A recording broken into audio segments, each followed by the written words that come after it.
কতদিনে হবে সে প্রেম সঞ্চার, কতদিনে হবে সে প্রেম সঞ্চার।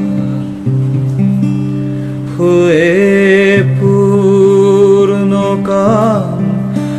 বলবো হরি নাম, হয়ে পূর্ণকাম বলবো হরি নাম। নয়নে বহিবে সে প্রেম শ্রদ্ধা,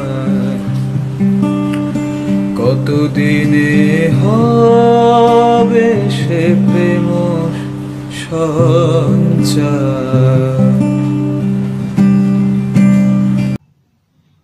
ওং স্থাপকায় চ ধর্মস্য সর্বধর্মস্বরূপিণে অবতার বরিষ্ঠায় রামকৃষ্ণায় তে নমঃ। ওং জননীং শারদাং দেবীং রামকৃষ্ণং জগদ্গুরুং পাদপদ্মে তয়ো শ্রিত্वा प्रणमामि मुहुर्मुहुः। नमः श्रीयतिराजाय विवेकानन्दशूरये सच्चिद्सुखस्वरूपाय स्वामिने तापहारिणे।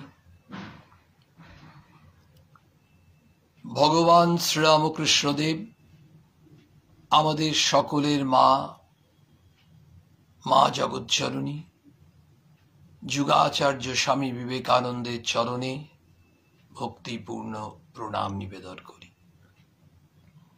আপনাদের সকলকে প্রণাম ও শ্রদ্ধা জানাই। আজকে বড় পবিত্র দিন, এমনি দিন খুব কম পাওয়া যায়। আজকে ভগবান শ্রীরামকৃষ্ণের পুণ্য আবির্ভাব তিথি, পুণ্য জন্মতিথি, ফাল্গুনী শুক্লা দ্বিতীয়া। আমরা এর আগের দিন শ্রী শ্রী রামকৃষ্ণ কথামৃত পাঠ যেখানে করছিলাম, অদ্ভুত ভাবে দেখা যাচ্ছে ঠাকুরের কি লীলা, কি কৃপা। সেদিন যেখানে শুরু হয়েছিল সেটা 11ই মার্চ 1883 সালে রবিবার, ঠাকুরের জন্ম মহোৎসব চলছে। সাক্ষাৎ ঠাকুরকে সঙ্গে করে, ঠাকুরের সান্নিধ্যে ঠাকুরের জন্মতিথি পালন করছেন ভক্তরা। 2021 15ই মার্চ আর সোমবার। আজকে আমরা ঠাকুরের ভক্তরা ঠাকুরের সান্নিধ্যেই আমরা তাঁর পুণ্য জন্মতিথি উদযাপন করছি বিভিন্ন জায়গায়, সারা পৃথিবী জুড়ে।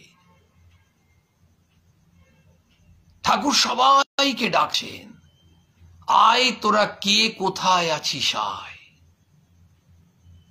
ঠাকুর চাইছেন, সবাইকে ডাকছেন।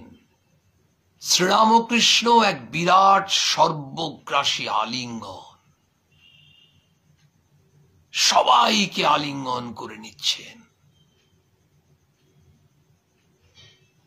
তার অলঙ্কারই হচ্ছে, শ্রীরামকৃষ্ণের অলঙ্কার হচ্ছে তার ত্যাগ। ত্যাগীশ্বর হে নরবর দেহ পদে অনুরাগ। ত্যাগীদের ঈশ্বর, তার অলঙ্কার, তার ভূষণ হচ্ছে ত্যাগ। শ্রীরামকৃষ্ণের ভালোবাসা কেমন? ভালোবাসার গভীরতা সমুদ্রের মতো গভীর ভালোবাসা। শ্রীরামকৃষ্ণের উদারতা কেমন?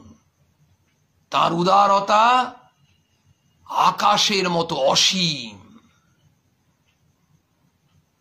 তিনিই বলতে পারেন মতুয়ার বুদ্ধি করো না, কোনো সংকীর্ণতা রেখো না, সব ধর্মই সত্য। কে বলতে পারেন? যিনি বিভিন্ন ধর্মের সাধনা করে তারপর বলছেন যত মত তত পথ। তোমার ধর্মটাও যেমন সত্য, অন্যের ধর্মটাকেও তুমি মিথ্যা বা ভুল বলতে পারো না। এটা কোন জায়গা থেকে আমরা বলি? আমাদের সংকীর্ণ বুদ্ধির জন্য। শের ঠাকুর বারবার বলছেন মতুয়ার বুদ্ধি করো না। ঠাকুরের উদারতা আকাশের মতো অসীম, অনন্ত। স্বয়ং স্বামীজি বলছেন, যখন স্বামীজিকে বলা হচ্ছে ঠাকুরের সম্বন্ধে জীবনী লিখতে, স্বামীজি বলছেন শেষে শিব গড়তে গিয়ে বানর গড়ব, ও আমি পারবো না। স্বামীজি স্বয়ং শ্রীরামকৃষ্ণের জীবনী লিখতে অস্বীকার করলেন, বলছেন আমি পারবো না। আমরা যখন ঠাকুরের সম্বন্ধে দুটো একটা কথা বলতে যাই বড় ভয় লাগে। শ্রীরামকৃষ্ণ এত বিরাট, এত বিশাল, তার সম্বন্ধে, কিন্তু তিনি যখন অহেতুকি কৃপা করে আমাদেরকে দিয়ে তার স্মরণ মনন করিয়ে নেন, এ তো আমাদের জীবনের পরম পরম প্রাপ্তি। কেন এই দিনটি এত পুণ্য দিন বলে আমরা ভাবছি? ঠাকুর এই শ্রীরামকৃষ্ণ কে যখন আমরা দেখছি, তখন আমরা স্বামীজি যেটি রচনা করলেন, ওং স্থাপকায় চ ধর্মস্য, তার মানে ধর্ম স্থাপন করছেন। যিনি ধর্ম স্থাপন করছেন, আমরা জিজ্ঞেস করতে পারি না পারি, আমাদের কৌতূহল থাকবে তিনি কোন ধর্ম স্থাপন করলেন। শ্রীরামকৃষ্ণ কোনো বিশেষ ধর্মে স্থাপন করলেন না। কি করলেন? সমস্ত ধর্মের যেটি সার সেইটি স্থাপন করলেন। প্রেম, বৈরাগ্য, ঈশ্বর অনুরাগ, ভালোবাসা, বিবেক, এইগুলো স্থাপন করলেন। এটাই হচ্ছে সকল ধর্মের সার বস্তু। ওং স্থাপকায় চ ধর্মস্য সর্বধর্ম স্বরূপিণে, সর্বধর্মের স্বরূপ, সমস্ত ধর্মের সমন্বয় শ্রীরামকৃষ্ণের মধ্যে, সমস্ত ভাবের সমন্বয় শ্রীরামকৃষ্ণের মধ্যে ঘটেছে। সমস্ত ধর্ম সমন্বিত হয়ে শ্রীরামকৃষ্ণ। অন্যান্য অবতার আসেনি, যেমন শ্রীরামকৃষ্ণ অবতার, অবতার ও বরিষ্ঠায়, কিন্তু অন্যান্য যে অবতাররা এলেন, শ্রীরামকৃষ্ণ অবতার, অথচ তিনি অবতার শ্রেষ্ঠ। স্বামীজি বলছেন, স্বামীজি কেন তাকে অবতার শ্রেষ্ঠ বলছেন? তাহলে অন্য অবতারদের কি ছোট করছেন? তা করছেন না। অবতার কে? ঠাকুর নিজে বলছেন অবতার কে? অবতার হচ্ছে সূর্যোদয়ের সূর্যের মতো। কেন?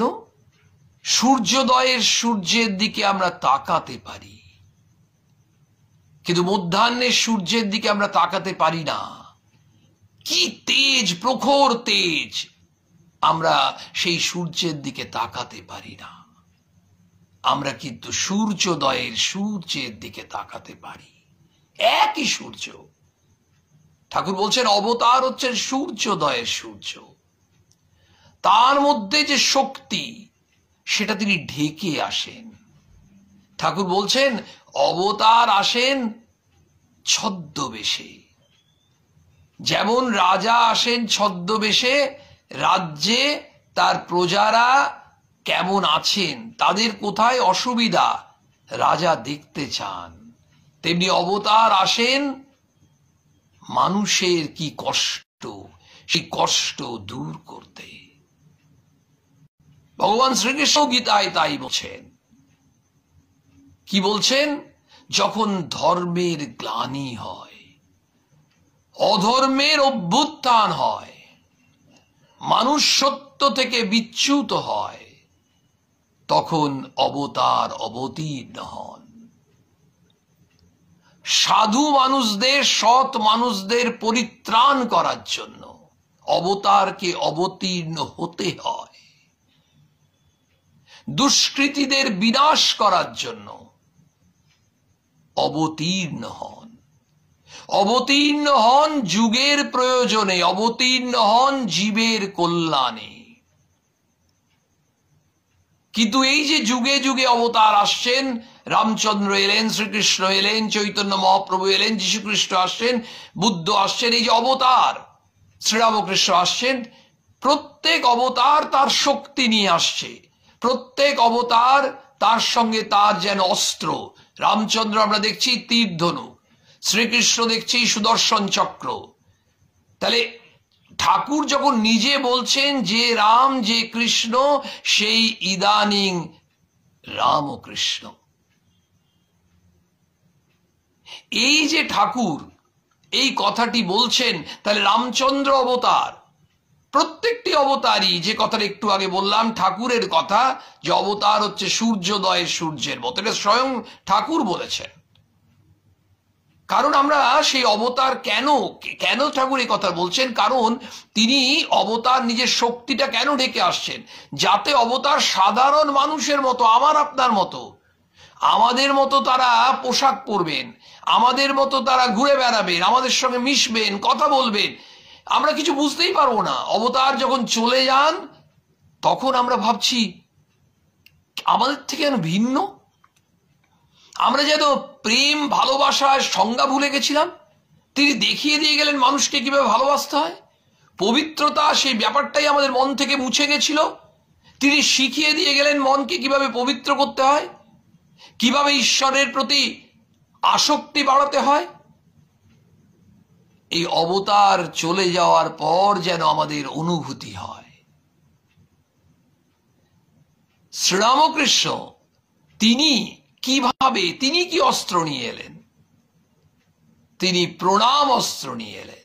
প্রণাম। প্রত্যেকটি অবতার তারা তার সঙ্গে অস্ত্র আছে। শ্রীরামকৃষ্ণ জয় করলেন। এই যে জয় করলেন মানুষকে, জীবের কল্যাণে তিনি প্রণাম, নমস্কার, এই অস্ত্র ব্যবহার করছেন। তার কাছে আর কোনো অস্ত্র নেই। তিনি সবাইকে শ্রদ্ধা করছেন, সবাইকে টেনে নিচ্ছেন বুকে ভালোবেসে।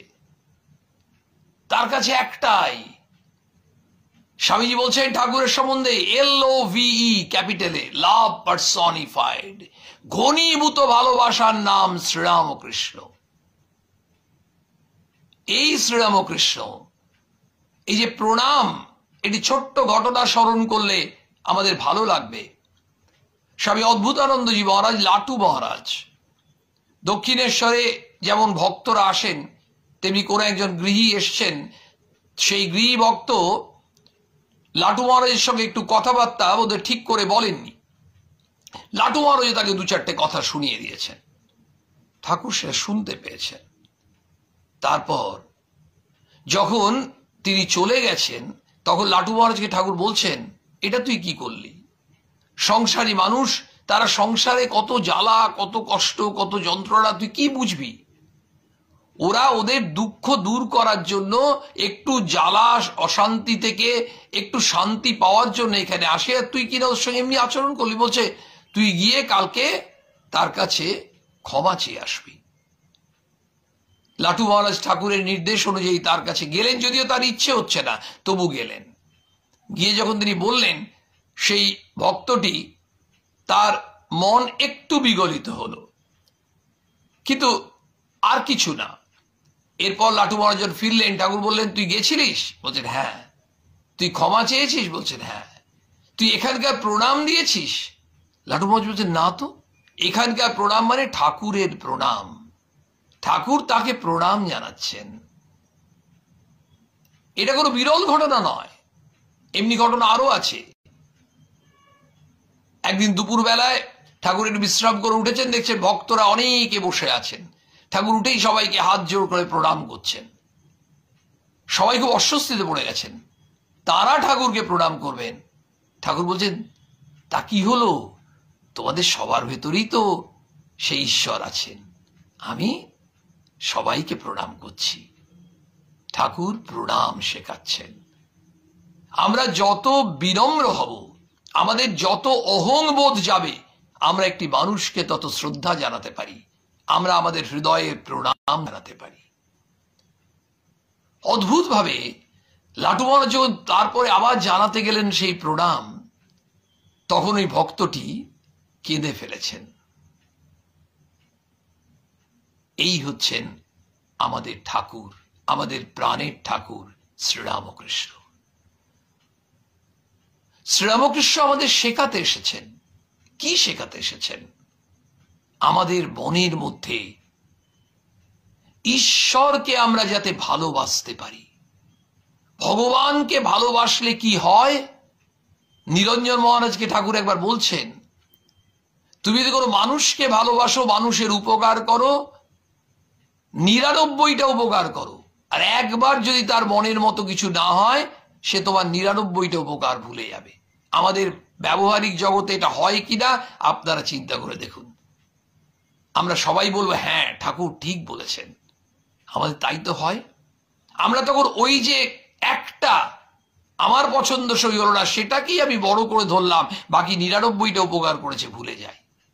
আমাদের সাধারণ মানুষের ধর্ম। ঠাকুর বলছে, তুমি ভগবানকে ভালোবাসলে 99টা তুমি যদি ভগবানের ভুল বা অপছন্দের জিনিস করো, একটা যদি ভগবান যেটি খুশি হবেন তেমন করো, ভগবান ওই একটাই মনে রাখেন, ওই 99টা ক্ষমা করে দেন। ভগবানকে ভালোবাসলে, সেই ভগবানকে ভালোবাসার জন্য ঠাকুর সহজ উপায় বলে দিলেন। আমাদের অনেকেরই মনে হতে পারে এটা তো আমরা প্রায়ই শুনি, কতবার শুনেছি তার ঠিক নেই, অগুন্তিবার। ঠাকুর দক্ষিণেশ্বরে বলেছিলেন শিব জ্ঞানে জীব সেবার কথা। যারা ছিলেন তাদের মধ্যে নরেন্দ্রনাথ, স্বামী বিবেকানন্দ আনন্দে লাফাতে লাফাতে বলেছিলেন, ভগবান যদি কোনোদিন দিন দেন, যা আজ শুনলাম জগতে তা প্রচার করব। তিনি করেছেন। কিন্তু আমাদের মনে হয় আমরা তো এগুলো শুনি, কিন্তু আমাদের যদি আমরা 1000 বার শুনেছি, আমাদের 1,00,000 বার শুনতে হবে, কোটি বার শুনতে হবে। শুনলেও আমরা কি শিবজ্ঞানে জীব সেবা এইটিকে আমরা জীবনের মন্ত্র করতে পারছি? আজকে শ্রীরামকৃষ্ণ দেবের পূর্ণ আবির্ভাব তিথি, বড় পবিত্র দিন। আজকে আমরা ঠাকুরের কাছে, ঠাকুর বলছেন না, রাজার কাছে গিয়ে কি লাউ কুমড়ো চাইতে হয়? রাজার কাছে লাউ কুমড়ো চাইতে নেই। তেমনি ঠাকুর, ভগবান, ভগবানের কাছে আমরা কি চাইব জানি না, কিন্তু এই তো চাইতে পারি, সম্পদ তব শ্রীপদ ভব গোষ্পদ বারি যথায়। সম্পদ তব শ্রীপদ, তোমার চরণ যুগল, সেইটি যেন আমার জীবনের সার হয়। তোমার চরণ যুগল ধরে যেন আমি জীবনটি কাটিয়ে দিতে পারি। তোমার শ্রীপাদ পদ্মে ভক্তি দাও, বিশ্বাস দাও, শরণাগতি দাও। এই যদি প্রার্থনা করতে পারি, ভগবানের কাছে আমরা আর কি চাইব? আমরা ঠাকুর যা এই যে সত্যের সত্যনিষ্ঠা দেখুন, ঠাকুর বলছেন সত্য হচ্ছে কলিযুগের তপস্যা। শ্রীরামকৃষ্ণ নরেন্দ্রনাথকে আরো অ্যাপ্রিসিয়েট করছেন। একদিন কি হয়েছে, নরেন্দ্রনাথ স্বামী বিবেকানন্দ দক্ষিণেশ্বরে বলে গেছেন যে বুধবার আসবো, বুধবারই এসেছেন, বলে গেছেন 3টের সময় আসবো। 3টে আসার জায়গায় কিছুক্ষণ আগে চলে এসছেন। বাড়ির থেকে একটু আগে বেরিয়েছিলেন, একটু আগে পৌঁছে গেছেন। এটা আমাদেরও হয়, অনেক সময়ই হয়। ধরুন 2টো নাগাদ এসে পৌঁছে গেছেন, তিনি কিন্তু ঢুকছেন না, তিনি বাইরে ঘোরাঘুরি করছেন, যতক্ষণ না 3টে বাজবে ঢুকবেন না। ঠাকুর ভক্তদের সঙ্গে বসে আছেন। ঠাকুর কিন্তু অন্তর্যামী, তিনি নেমে এসছেন। এসে যখন গেটের কাছে এসছেন, দেখছেন নরেন ঘুরে বেড়াচ্ছে। বলছে, কি হল নরেন, তুই ঢুকিসনি কেন? বলছে, আমি আপনাকে বলে গেছিলাম 3টের সময় আসবো, আমি একটু আগে চলে এসেছি, তাই বাইরে আমি ঘুরে বেড়াচ্ছি, কারণ ওটা তো সত্য রক্ষা হবে না। ঠাকুর বললেন, খুব ভালো, খুব ভালো, নে তুই আমি দুজনই দাঁড়াই। ঠাকুর তার একেবারে প্রিয় সন্তানের সঙ্গে গল্প করতে শুরু করলেন। 3টে বাজলো, এবার নরেনকে নিয়ে তিনি ভেতরে ঢুকলেন। এই হচ্ছে শিক্ষা। অদ্ভুত ভাবে একেবারে জীবন দিয়ে তিনি শেখাচ্ছেন। একবার একজন ঠাকুরের কাছে এসছেন কামারপুকুর থেকে, একজন স্ত্রী ভক্ত এসে ঠাকুরের কাছে বলছেন যে আমার কেউ নেই ঠাকুর, আমার কেউ নেই। ঠাকুর এমন একটা সলিউশন দিলেন, আমরা শুনলে অভিভূত হয়ে যাব, বিস্মিত হয়ে যাব। আর ওই ভক্ত ওই সমাধানটি পেয়ে আনন্দে শান্তিতে ফিরে গেলেন। যখন বললেন আমার কেউ নেই, তখন ঠাকুর ধেই ধেই করে আনন্দে নাচতে শুরু করে দিয়েছেন। আমার কেউ নেই শুনলে তো লোকে দুঃখ হওয়ার কথা, সাধারণ মানুষের। তোমার কেউ নেই, হাই গো তোমার পোড়া কপাল। কিন্তু ভগবান কি বলছেন শুনি। ঠাকুর বলছেন, যার কেউ নেই তার হরি আছে, যার কেউ নেই তার হরি আছে। অর্থাৎ আমি আপনি যদি ভাবি আমাদের কেউ নেই, যার কেউ নেই তার ভগবান আছে। অদ্ভুত সলিউশন। ওই ভক্ত আনন্দে শান্তিতে ফিরে গেলেন। তার মানে ঠাকুর তাকে বুঝিয়ে দিলেন, তোমার কেউ নেই কি বলছো গো, তুমি তার শরণ নাও, ভগবানের শরণ নাও। ভগবান আছেন, তোমার চিন্তা কি আছে? মা বলছেন না, ঠাকুর আছেন, আমি আছি, ভয় কি বাবা। মা বলছেন না, মায়ের সেই বিখ্যাত উক্তি, আশ্বাস বাণী আমাদের জীবনে প্রতি মুহূর্তে স্পন্দিত হয়।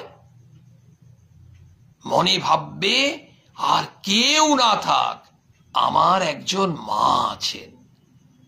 মা নিজে বলছেন তো, আর কেউ না থাক পৃথিবীতে, আমার একজন মা আছে।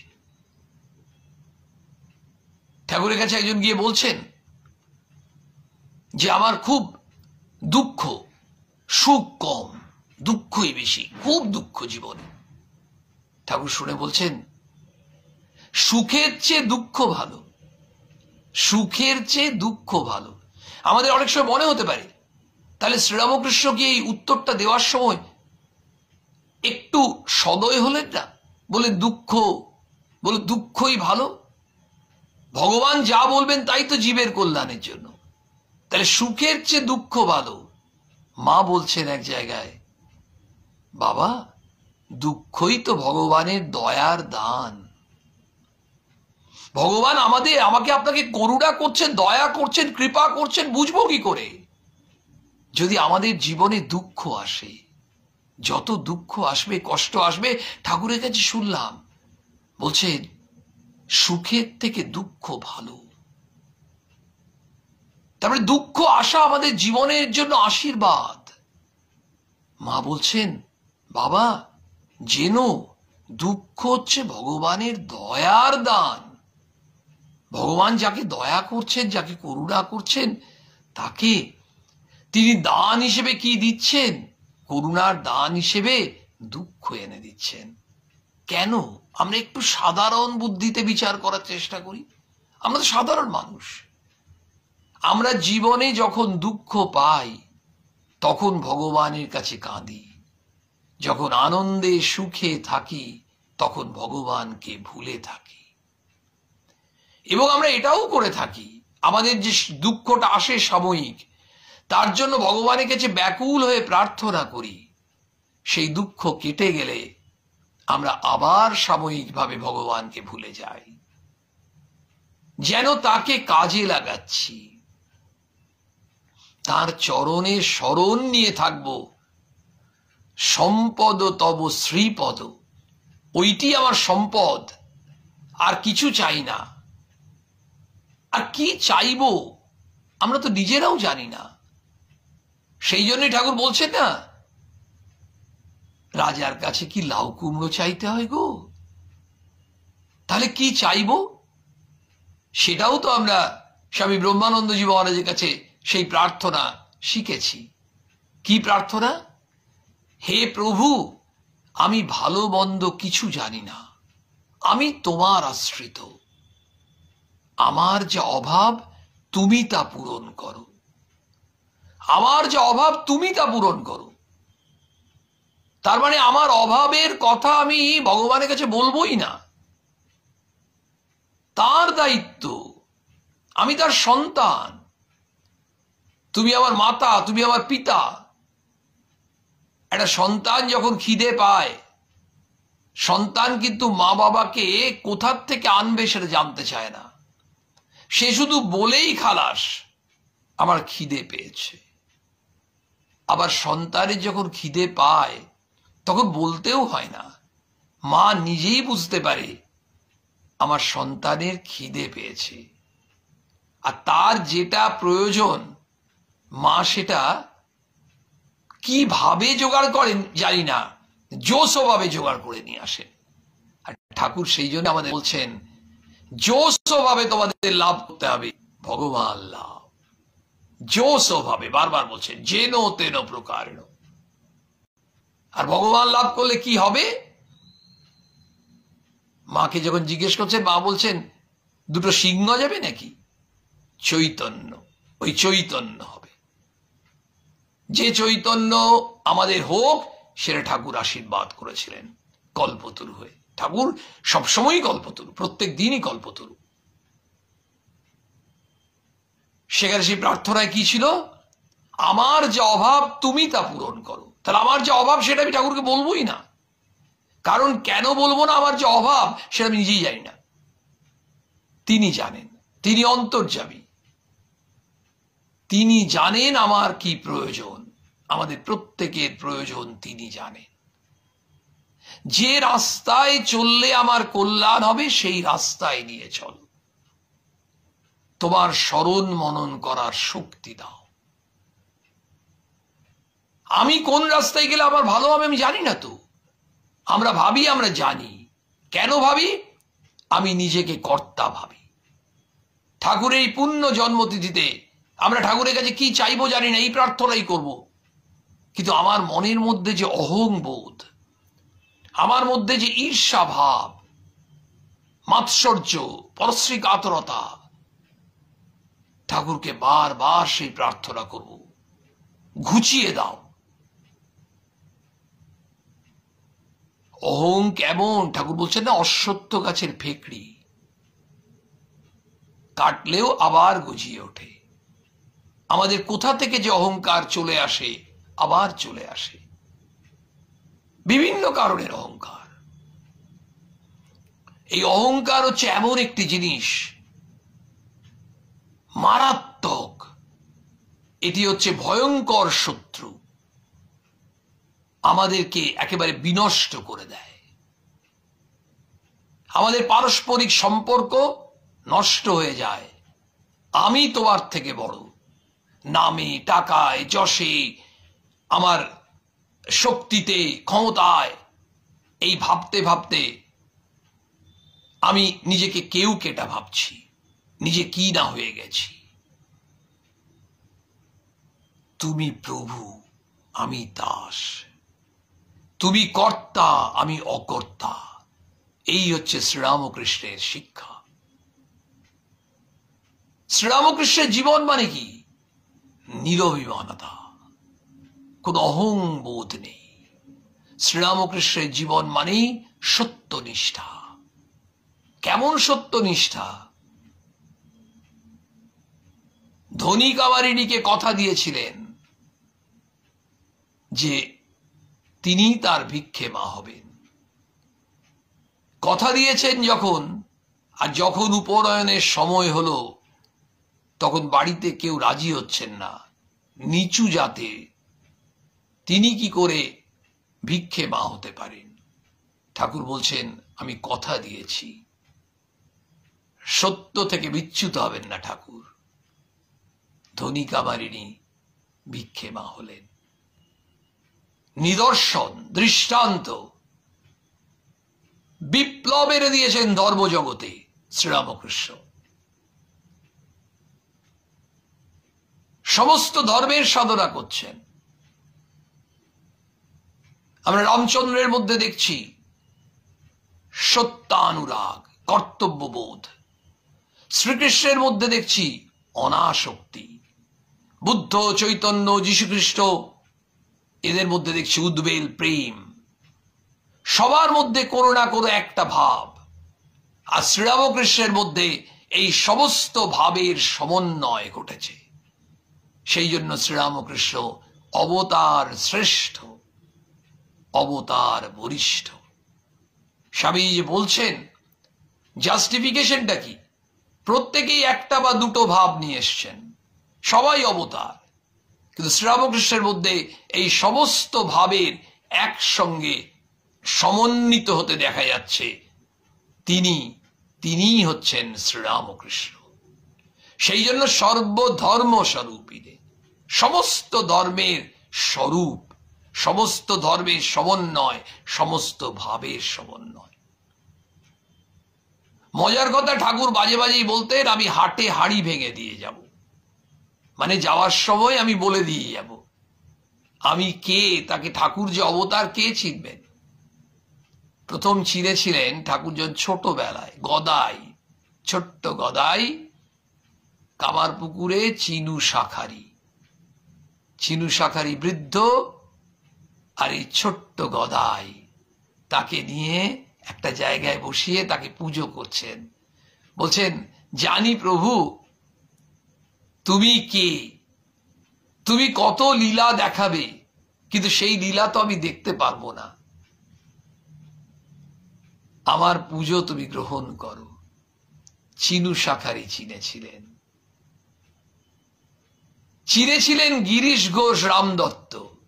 গিরিশ ঘোষ থিয়েটারের লোক, রামচন্দ্র দত্ত ডাক্তার। ঠাকুর বলতেন মজা করে, আমাকে দুজন অবতার বলে চিনেছে, একজন থিয়েটার করে আর একজন হচ্ছে ওই মরা কাটা ডাক্তার। এরা দুজন চিনেছে আর সবাইকে নাকি অনেককে বলে বেড়ায়। এই অনেককে বলে বেড়ায় এ প্রসঙ্গে একটি ঘটনা মনে পড়ছে। আত্মপ্রকাশে অভয়দান, এই শিরোনামে আমরা পাবো শ্রী শ্রী রামকৃষ্ণ লীলা প্রসঙ্গ দ্বিতীয় খণ্ডে।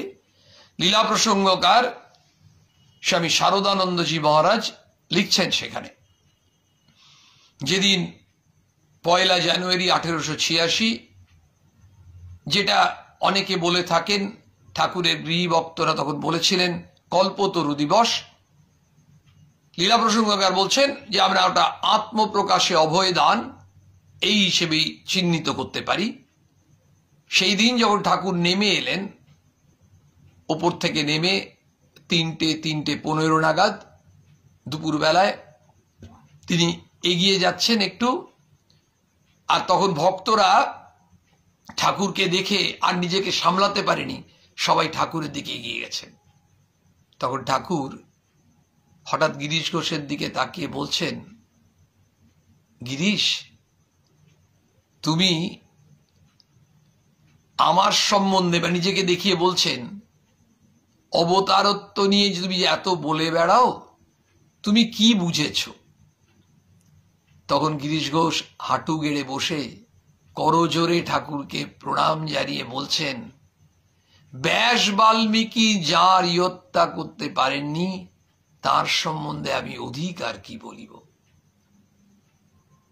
ঠাকুর খুব আনন্দে, শিশু, তিনি বলছেন, আর কি বলিব, আশীর্বাদ করি তোমাদের চৈতন্য হোক,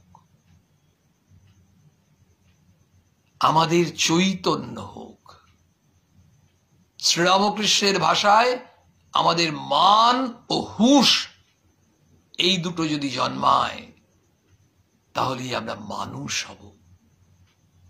শ্রীরামকৃষ্ণ পৃথিবীতে এসে এমন এক, যখন স্বামীজি বলছেন সত্য যুগের শুরু হলো ঠাকুর আসাতে, স্বামীজি বলছেন শ্রীরামকৃষ্ণের ভাব অনন্ত, অনন্ত ভাবময় শ্রীরামকৃষ্ণ। তার গুরু ভাই স্বামী যোগানন্দজি মহারাজকে বলছেন যে তোরা ঠাকুরকে কতটুকু বুঝেছিস? অনন্ত ভাবময় শ্রীরামকৃষ্ণকে তোরা তোদের ছোট্ট গণ্ডিতে বেঁধে রাখতে চাস? আমি এই সমস্ত গণ্ডি ভেঙে ঠাকুরের ভাব পৃথিবীময় ছড়িয়ে দেব।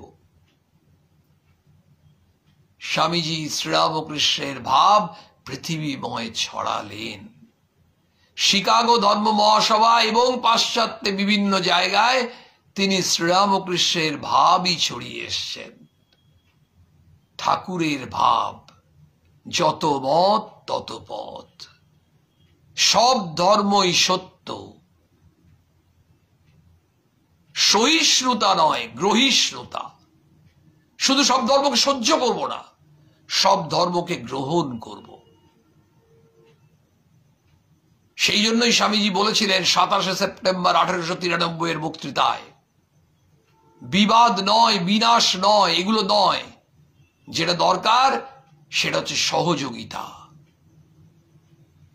যেটা দরকার সেটা ভাবের বিনিময়, যেটা দরকার সেটা হচ্ছে শান্তি। আমাদের পৃথিবীময় যা চলছে এখন, বড় বেশি করে ঠাকুরকে দরকার, বড় বেশি করে ঠাকুরের ভাবকে প্রয়োজন। কিন্তু একটা অত্যন্ত আমাদের ভক্তদের জন্য আনন্দ লাগে যে আমরা ঠাকুর যে ডাকছেন, ওরে তোরা কে কোথায় আছিস আয়, সারা পৃথিবী জুড়ে যেন শ্রীরামকৃষ্ণের ভাব দ্বারা এই প্রবল বন্যা মুখে আমরা সব ভেসে যাচ্ছি। কত মানুষ চারিদিকে এই ঠাকুরের ভাব নিতে চাইছে, কারণ ঠাকুরের ভাব মানুষকে উন্নত করে, মানুষের মনকে উদার করে, মানুষের মনে ভালোবাসা সৃষ্টি করে, ঘরে ঘরে শান্তি আনে।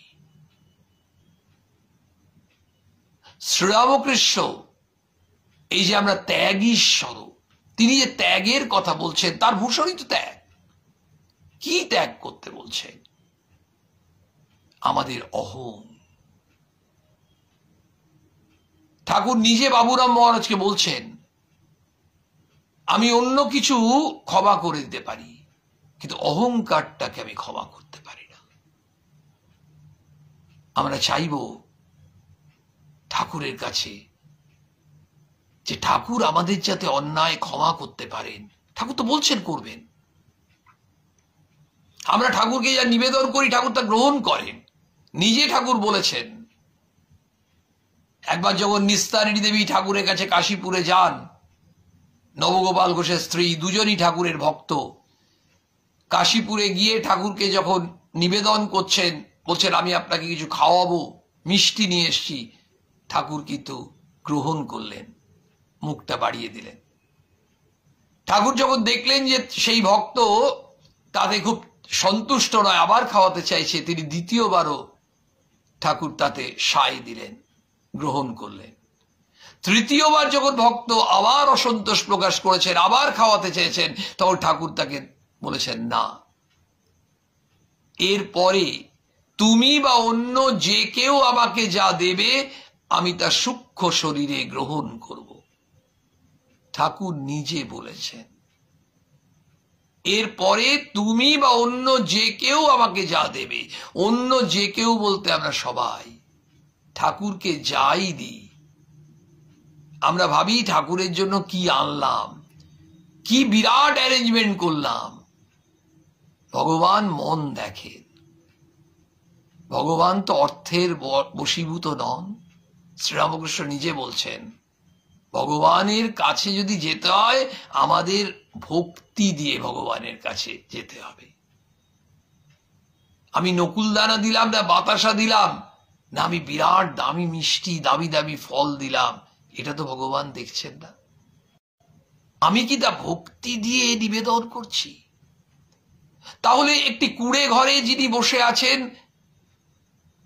যে অত্যন্ত দুস্থ, যার দুবেলা দুমুঠো অন্ন জোটে না, তিনি কি ভগবানকে পেতে পারেন না?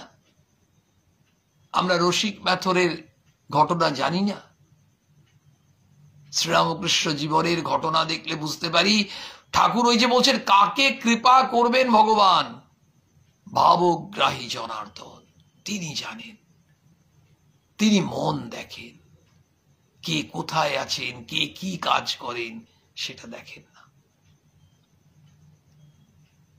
আবার ঠাকুর কেমন ভাবে আমাদের অদ্ভুত সমস্যার সমাধান করে দেন, একটি ছোট্ট ঘটনা স্মরণ করে নি।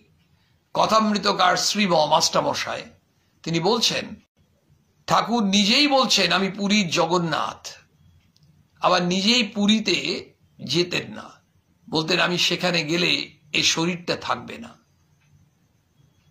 তিনি তাদেরকে উৎসাহ দিতেন তোমরা জগন্নাথ দর্শন করে এসো। একবার মাস্টারমশাইকে বলেছেন তুমি গিয়ে ঘুরে এসো আর জগন্নাথকে গিয়ে আলিঙ্গন করে আসবে। মাস্টারমশাইকে মনে ওই ইচ্ছেটা জাগালেন ঠাকুর। তিনি পুরীতে পৌঁছলেন। এবার জগন্নাথকে আলিঙ্গন করবেন কি করে? চারিদিকে পান্ডারা ঘুরে বেড়াচ্ছে, কি করে তাকে কেউ উপায় তো বলবে না, অনুমতি তো দেবে না। কেমন ভাবে ঠাকুর তার একটি সমাধানও মাস্টারমশাইয়ের মনের মধ্যে জাগিয়ে দিলেন। অদ্ভুত, ইচ্ছে যেমন রয়েছে সমাধানও দিচ্ছেন। মাস্টারমশাই দেখছেন পকেটে অনেক খুচরো পয়সা আছে, ওই পান্ডাদের ওখানে খুচরো পয়সাগুলো ঝনঝন করে ছড়িয়ে দিয়েছেন। আর একসঙ্গে এতগুলো পয়সা পড়েছে, আওয়াজ শুনে পান্ডারা সব ফেলে দিয়ে ওই পয়সা কুড়োতে শুরু করেছে। মাস্টারমশাই ওই ফাঁকে গিয়ে তাড়াতাড়ি উঠে জগন্নাথকে আলিঙ্গন করে আবার নেমে এসে হঠাৎ তখন তাদের পয়সা কুড়োনো হয়ে গেছে। কে কে কে? মাস্টারমশাই ভিড়ের মধ্যে ঢুকে পড়েছেন, আর তারা বুঝতে পারেননি। অর্থাৎ ইচ্ছেটা জাগালেন, ব্যবস্থাও তিনিই করলেন, আবার যারা অন্তরায় হবে তাদেরকে সরিয়েও দিলেন। তারা খুচরো পয়সাগুলো কুড়োচ্ছে। সমস্তটাই রিমোট কন্ট্রোল ভগবানের হাতে। স্বয়ং শ্রীরামকৃষ্ণ দেব এটি করলেন। ফিরে এলেন তিনি পুরীর থেকে। মাস্টারমশাই এসছেন। এরপরে ঠাকুর দক্ষিণেশ্বরে বসে আছেন তক্তপোষের ওপর। মাস্টারমশাই যখন এসছেন ঠাকুর বলছেন কেমন আছো, তুমি গেছিলে পুরী? হ্যাঁ। জগন্নাথ দেবকে দর্শন করেছো? হ্যাঁ। আলিঙ্গন করেছো? বলছেন হ্যাঁ। তক্তপোষ থেকে লাফিয়ে এসছেন, লাফিয়ে এসে মাস্টারমশাইকে আলিঙ্গন করলেন। বলছেন তুমি জগন্নাথকে আলিঙ্গন করলে, আমি তোমাকে আলিঙ্গন করলাম, তাহলে আমার জগন্নাথকে আলিঙ্গন করা হয়ে গেল। অদ্ভুত, কত অজস্র ঘটনা। আবার দেখুন সত্যনিষ্ঠা যেমন, আবার আমাদের সংসারী মানুষদের মনে হচ্ছে আমরা আধ্যাত্মিক পথে এগোবো, সব ঠিক আছে, এই যে ভগবানকে ধরে থাকবো সব ঠিক আছে, সংসার টংসার করতে হবে না। ঠাকুর বলছেন না, সংসার নিশ্চয়ই করবে। কথামৃতি তো আমরা পেলাম। সংসারের ভেতর আর বিষয় কাজের ভেতর রাত দিন থেকো না, সংসার করো। বলছেন গৃহে থাকলে তো দোষ নেই, সংসারের ময়লাটা মনে লাগিও না। কেমন করে থাকতে হয়? পাকাল মাছের মতো থাকতে হয়। পাকাল মাছ পাকে থাকে কিন্তু গায়ে পাক লাগায় না। তোমরা সংসারে থাকো না, তো কেল্লার মধ্যে থাকা, কিন্তু সংসারে যে ময়লা, এই ওকে ঘৃণা করছি, ওকে হিংসা করছি, এই ওর কিছু একটা ভালো হলো আমার খুব রাগ হচ্ছে, এই যে বিভিন্ন ধরনের লোভ কামনা বাসনা, এগুলো মনের মধ্যে থাকতে দিও না, এগুলোকে আসতে দিও না। আমরা তো কত রাত্রি ঘুমোই না দেখবেন, অনেক সময় শুধু পরশ্রী কাতরতার জন্য। আরে আমার ছেলেও চাকরি করছে, তার ছেলেও চাকরি করছে, আনন্দের খবর। শুধু খবরটা পেলাম যেদিন থেকে যে তার ছেলে অন্য একটা কোম্পানিতে চলে গেছে, একই কোম্পানিতে ছিল এবং সেখানে আরো 9,000 টাকা বেশি মাইনে পাচ্ছে, আমার ছেলেটি যেতে পারেনি। সেদিন থেকে আমাদের ভেতরে অশান্তি শুরু হয়ে গেল, অদ্ভুত। এবং আমরা সেই অশান্তির ওই ভ্যাকসিন ইঞ্জেকশনটা, নিজেরা ভ্যাকসিনটা নিলাম, ওই ছেলের মধ্যেও সেই ভ্যাকসিনেশনটা দিয়ে দিলাম। এই টিকাকরণ কিন্তু রক্ষা করবে না, ওটা উল্টো হবে, হিতে বিপরীত, কিন্তু আমরা বুঝি না। এই জন্যই ঠাকুর আমাদের মধ্যে ওই ভগবানের প্রতি ভালোবাসা আসবে কি করে, যদি এগুলো আমাদের মন থেকে আস্তে আস্তে যায়। কিন্তু কি করে যাবে? সংসারে থাকবে, সংসারের ময়লাগুলো মনে লাগাবে না, আনন্দে থাকবে। বলছে কি আছে, সংসারে থাকো, কাজ করো, টাকা পয়সা এসব নিয়ে তোমাদের যা চিন্তা ভাবনা করো, ঠিক আছে। অপচয় করে পছন্দ করতে ঠাকুর? আমরা অনেক সময় অপচয় করি। ঠাকুর নিজের কাপড়ের ঠিক নেই, কাপড় খুলে গেছে, কাপড়কে নিয়ে বগলে করে নিয়ে ঘুরে বেড়াচ্ছেন, একেবারে শিশু, অথচ ওদিকে সব খেয়াল আছে। কি না, হয়তো জটা লেবু কাটার কথা, তার থেকে বেশি লেবু কেটে দিয়েছে, তাহলে ওগুলো তো মিস ইউজ হবে, সেখানেও নজর আছে। ওই যে প্রত্যেক বলছেন যে এই যে করে দিচ্ছিস, ওরে গৃহী লোকরা তারা কত কষ্ট করে রোজগার করে, তার থেকে এনে আমাদের জন্য আনে, সেগুলোকে এমনি অপচয় করছিস। তার মানে সংসারে অপচয় করা ঠাকুর কিন্তু পছন্দ করছেন না। আমরা হয়তো অবশ্য ভাবি আমরা ঠাকুরের কৃপা কি করে পাবো, ঠাকুরকে আমরা খুশি করব কি করে, ভগবানকে কিভাবে খুশি করা যায় সে উপায় তো আমাদের জানা নেই। কিন্তু এটুকু তো জানা আছে তিনি কি শেখালেন আমাদের, তিনি কি চাইছেন, সেটা যদি আমরা একটু একটু করে আমাদের জীবনে কার্যে প্রয়োগ করতে পারি, তাহলেই তো ভগবান দেখতে পাচ্ছেন। আমরা তার দর্শন পাচ্ছি না, তিনি তো আমাদের দেখছেন, তিনি তো আমাদের হৃদয়ে বসে আছেন। ঠাকুর বলছেন ভক্তের হৃদয় ভগবানের বৈঠকখানা। ভগবান আমাদের হৃদয়ে বসে আছে, কিন্তু কখন বসে থাকতে পারেন না? যখন আমরা আমাদের নিজেদেরকে বসিয়ে রাখি অহমিকার জন্য। তখন যেন যীশুখ্রিস্ট বলছেন যেন ওই নক করছে, কিন্তু যদি দরজাটা বন্ধ থাকে তখন তো ভগবান ফিরে যান। এই যে শ্রীরামকৃষ্ণ এত প্র্যাকটিক্যাল শিক্ষা দিচ্ছেন, তার সে বিখ্যাত কথা, ভক্ত হবি তো বোকা হবি কেন। আমরা জানি, সে ঘটনা জানি। এই যে প্রত্যেক জায়গায় এক একটা দেখা যাচ্ছে চুম্বক,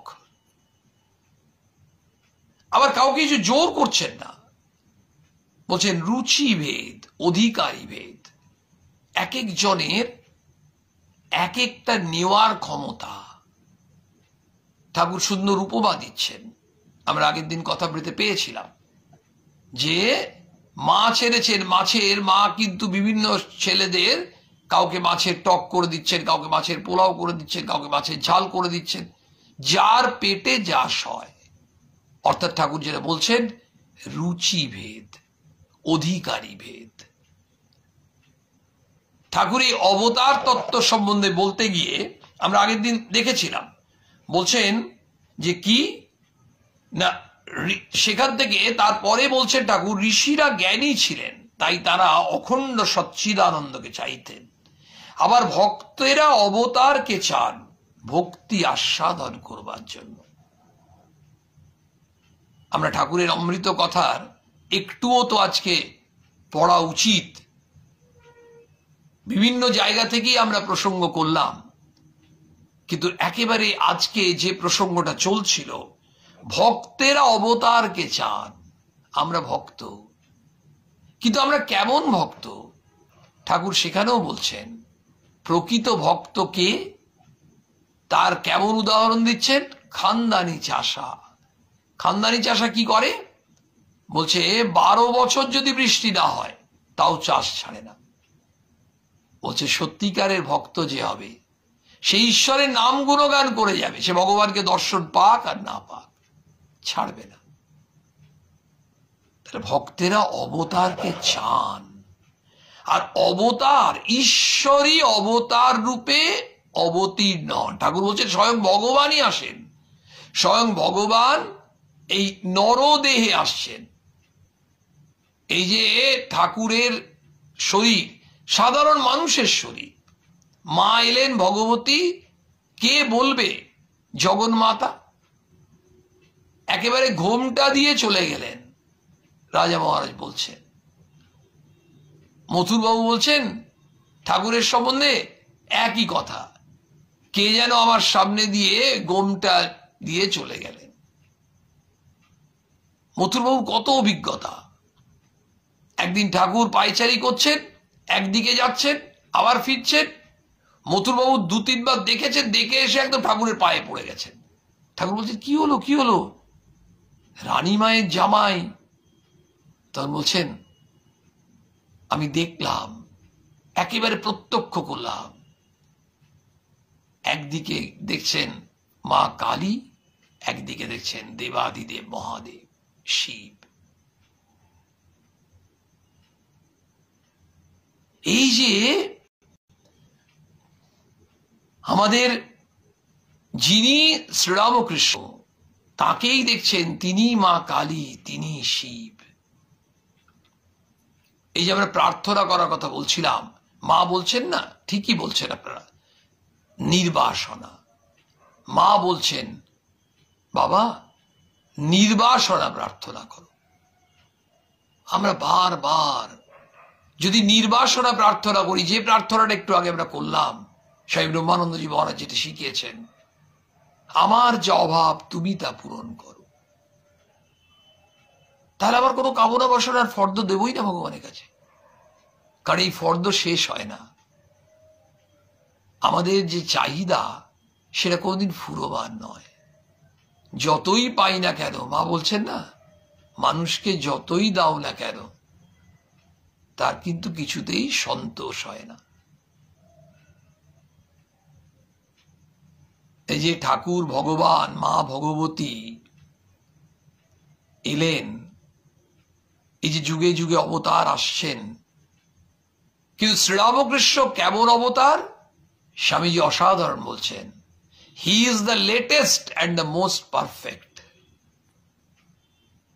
লেটেস্ট, আধুনিকতম। আজকের মডার্ন যুগের ছেলেমেয়েরা, মানুষরা, তোমরা শ্রীরামকৃষ্ণকে নিতে পারবে, কারণ শ্রীরামকৃষ্ণ কি আমাদের সবার জন্য, যিনি বলছেন হ্যাঁ তোমারটাও ঠিক, তোমারটাও ঠিক, তোমারটা ভুল বলে দিচ্ছেন না, কিন্তু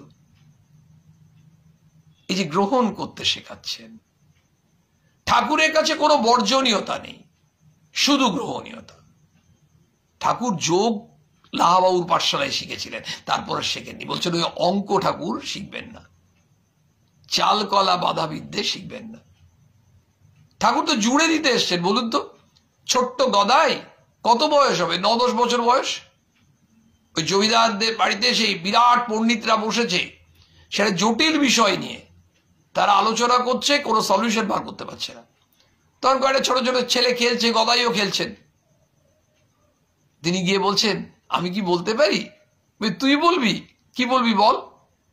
তখন ছোট্ট গদাই এমন একটা সুন্দর সমাধান দিলেন, সব পণ্ডিতরা তাক লেগে গেল। বিরাট বিরাট শাস্ত্রজ্ঞ পণ্ডিতরা যেটা বলতে পারেননি, তিনি সেই সমস্যার সমাধান দিয়ে দিলেন। তাকে কোলে তুলে আদর করছে।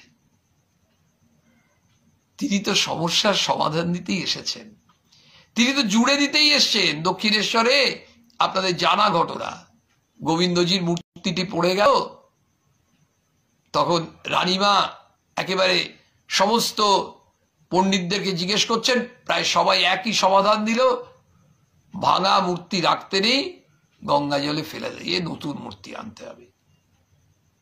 রানীমায়ের কি মনে হলো, তিনি ছোট ভট্টাচার্য শ্রীরামকৃষ্ণের কাছে তার কি সমাধান একটু জানতে চাইলেন।